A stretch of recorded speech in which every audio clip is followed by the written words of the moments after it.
Greetings, jazz fans.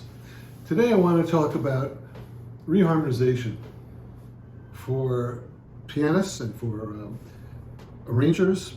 This is a technique that you can use to personalize just about any kind of music.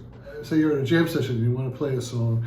Everybody's going to play the chord changes in the real book or stuff that everybody knows. You play it the way that you've always heard it on records. But to be a creative arranger, one of the main things we do is the main thing we do is we change the song into our song. We take the materials and we alter it so that it becomes our expression. And you can change the rhythm, you should, and change sometimes we will alter the melody, maybe add notes, subtract notes. But mostly, arrangers like to mess with the chord changes because the original changes, certainly for like show tunes, the old American Songbook, those chord changes don't really, they're not always that appealing to jazz players. So today I want to show you just a couple of techniques or just basically how I think about getting this process going, and then my imagination will just take over. But if you have a few key things that you have in your arsenal, it'll make it easier and get you started on the right foot. So just coincidentally, I have a new book that just came out this week. It's called The Public Domain Songbook. The public domain. So all the songs. I think there's 370. So there's a lot of songs in this book. You can play them on gigs, and they're yours. You don't have to pay any royalties. You can record them, and they're your song. You get all the royalties. Nobody can tell you what you can do with the song. You want to put it in a movie, you want to put it on in a Broadway show, whatever you're going to do with it, you're going to make all the money. So that's one good thing about these songs. And the other good thing about them is they're all great songs. They go. The first one is the oldest one is Green Sleeves. That's like 500 years old, and it goes up to 1923 songs that are all through 1923. So there's some folk songs and spirituals, and as well as some of the early Broadway tunes and tunes from the 1890s. A lot of like Stephen Foster. When I was growing up, everybody knew all these songs. We used to learn them in music class in elementary school. That's a long time ago. So you may not know a lot of these, but the thing about them is they all have great melodies. And when you learn these songs, it helps you to learn how to write a really strong melody. It doesn't matter if the style of these things is completely different from what we do. It's the concept of melody writing. And when you learn all these, just playing through this book, I like to just put this book on the, well, I wrote it, but I researched all these songs and compiled like the ones I thought were really essential, the ones that were popular, that everybody knew, and also the ones that were good. They had to have those two qualities. It couldn't just be something that was popular but it's not a good tune, or it couldn't be something that was a good tune that nobody knew. It had to have both. Things that were recorded many times, all these. Many recordings of all these things, and there's Christmas songs, and I like to read through it, and then I like to mess around with them and try to say, well, how can I make this thing sound more interesting to me? So let's get started. The first thing I want to do is we're going to start with this folk song, American folk song. I've been working on the railroad. When I was a kid, every human being knew this song. At least in the United States. It's a common folk song. And we used to sing it when I was a little child. And it has a really good melody, and also the chords, there's some interesting chord changes in it. For a folk song, it's pretty sophisticated, and we'll see why in a minute. But still, I want to do some other things with it, and I show you how we can dress it up. First, I'm going to have my buddy Leo is going to play the guitar, he's going to play the melody, and I'm going to play the piano. I'll play some very simple, the original chords, so that you can hear where this is coming from.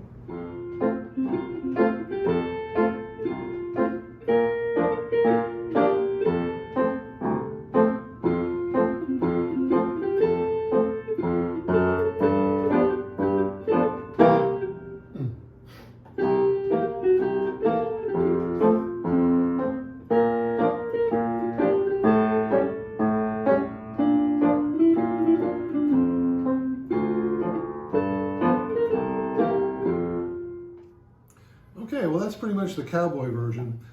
Now, Leo and I are going to play a more dressed up version. Got lots of chords, substitutions in here, so it's going to be very sophisticated. Definitely not going to hear this around the campfire, although you would around my campfire.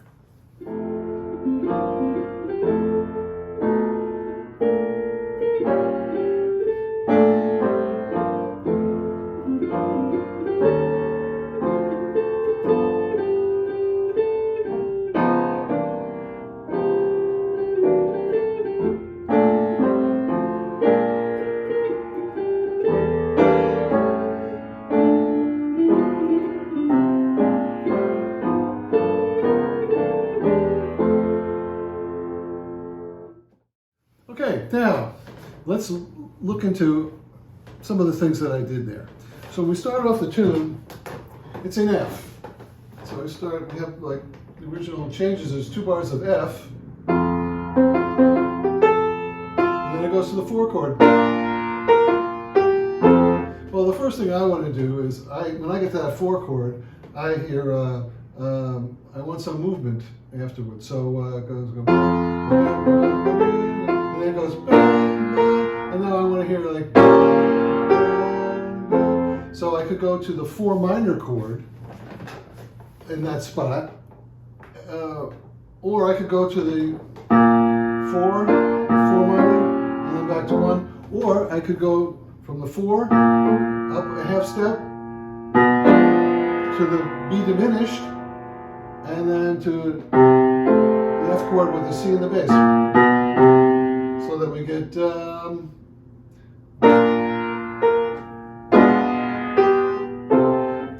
I don't like that as much as the B flat minor sounds better. It sounds more authentic to me. And also, when I think of the lyrics at that point, so I've been working on the road all the live long day. Well, live long day has a kind of you know, and so the minor chord is like, oh, the live long, you know, it's hard work. And the minor chord kind of tells us that the minor 6 chord is that's got some hard work in it. Okay, so then how do we approach the B flat chord? Well, the easiest way to approach the B flat chord is from an F7, but this tune starts on the F. We're not going to F7 B flat, but instead of using the F7, we could use the tritone sub, use a B7. And then go, so that the B7 goes down by a half step to the B flat. And that works out well because the melody note is in F. And one thing that we try to avoid as much as we can is having the melody and bass being the, well, you can't avoid it because that's where we start. So I really don't want to have an F there because it's already resolved. I want something that's going to make it feel like, well, we got to move on to something else. So I put the B there.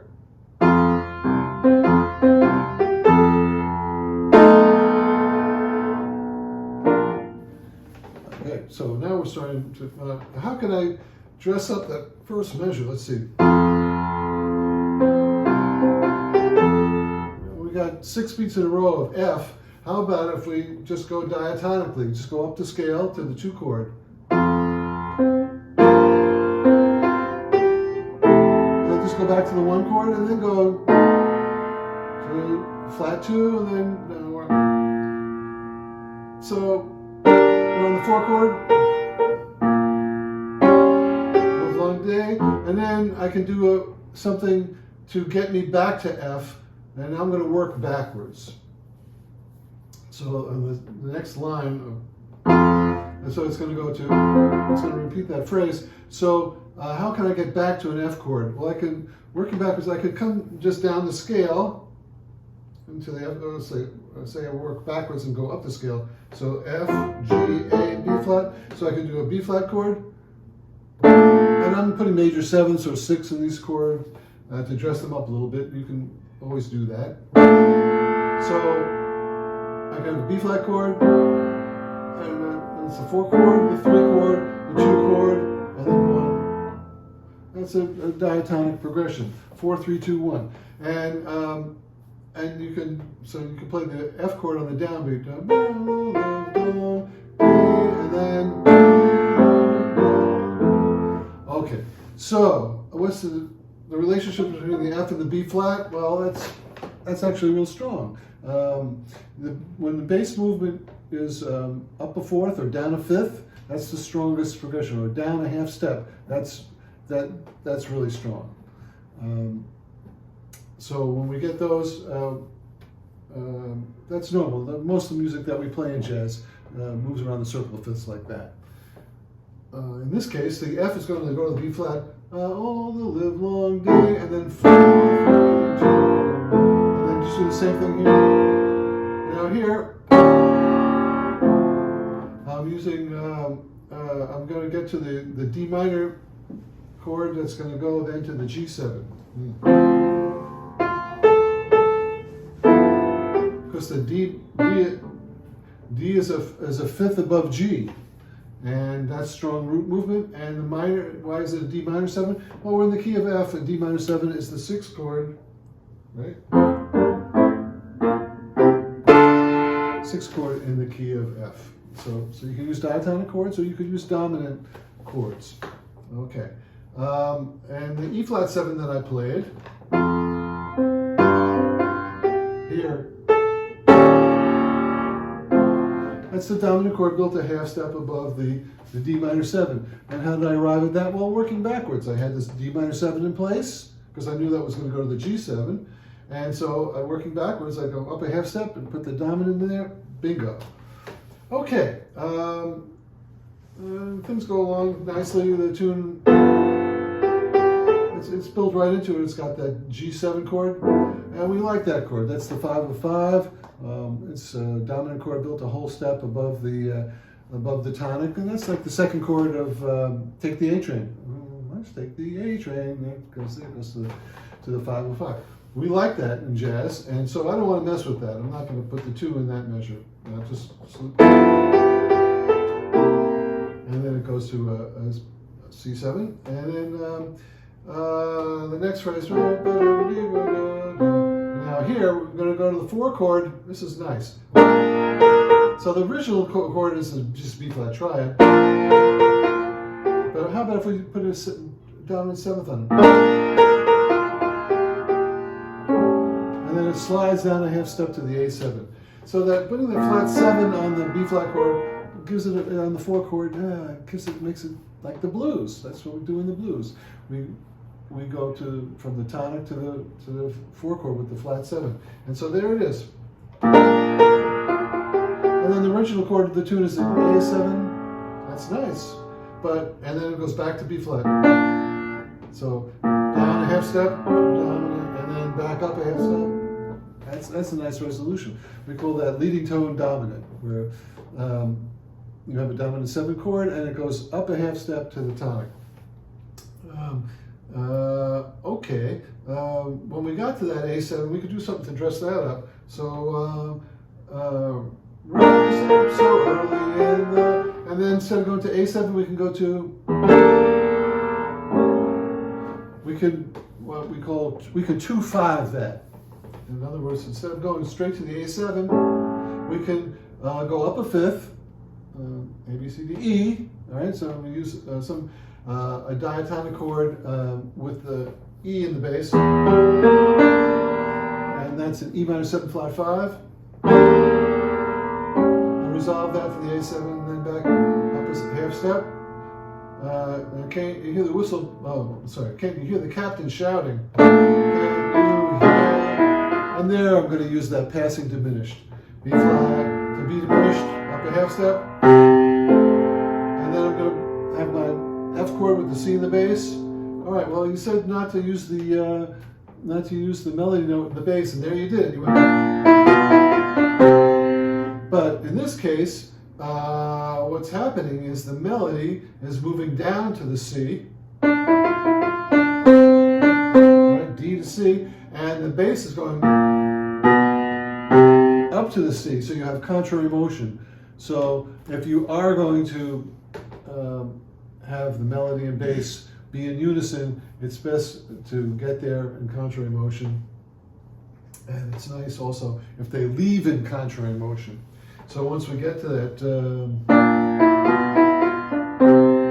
and it's nice if you can put in, and so forth. Okay, so let's listen one more time to this dressed up version. This is really just for the purpose of explaining this stuff. I don't know that I would, what circumstance I would play this kind of sophisticated harmony on this tune. But you can use these same concepts on sophisticated songs as well. If you're doing an arrangement of anything from the American Songbook, all these principles really come in handy. And the ones that you choose will be different from the ones that I choose and the ones that somebody else choose, because you want to make them personal. I was doing a gig years ago, and Ari Rowland was the first gig he played with my band. He had been a student of mine years before, and here he was playing with my band. And after the first set, he came up to me and he said, "This is amazing! Like, you have all these the harmonies to your tunes. You have so many substitute changes, and they sound better than the original changes of the song." And I said, "Well, isn't that what you're supposed to do?" And he says, "Yeah, but nobody does that. They just come up with stuff that sounds strange. We don't want it to sound strange. We want to color the melody of the song and to make it more of the story that the song is telling. It's good to learn the words so that you, like what I said, this particular spot is supposed to be a little bit sad or about hard work, so we're going to choose this chord. So it's good if you know the words to the song, and also all the harmonizations that we do, all these harmonizations and reharmonizations, they're based on the melody. So the melody comes first, and then you figure out the chord that makes that melody sound the best and in the context that it's in. So thanks very much. We'll listen to this sophisticated version with me and Leo, and we'll see you next time.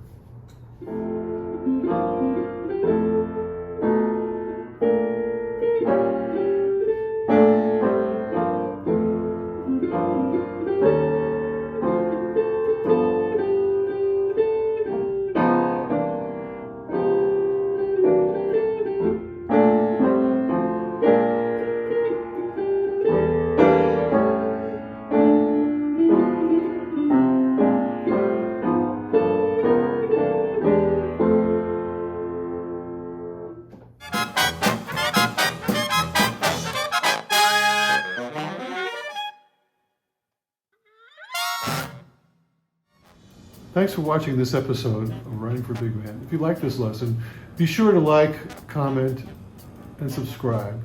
And check out the other lessons on my channel. If you want to know more, there's tons of information in my books, Creative Jazz Composing and Arranging, Volume 1 and 2, which you can find on my website in the description below. The books have plenty of examples and techniques, and you can download the scores to follow along. Thanks for watching, and happy arranging.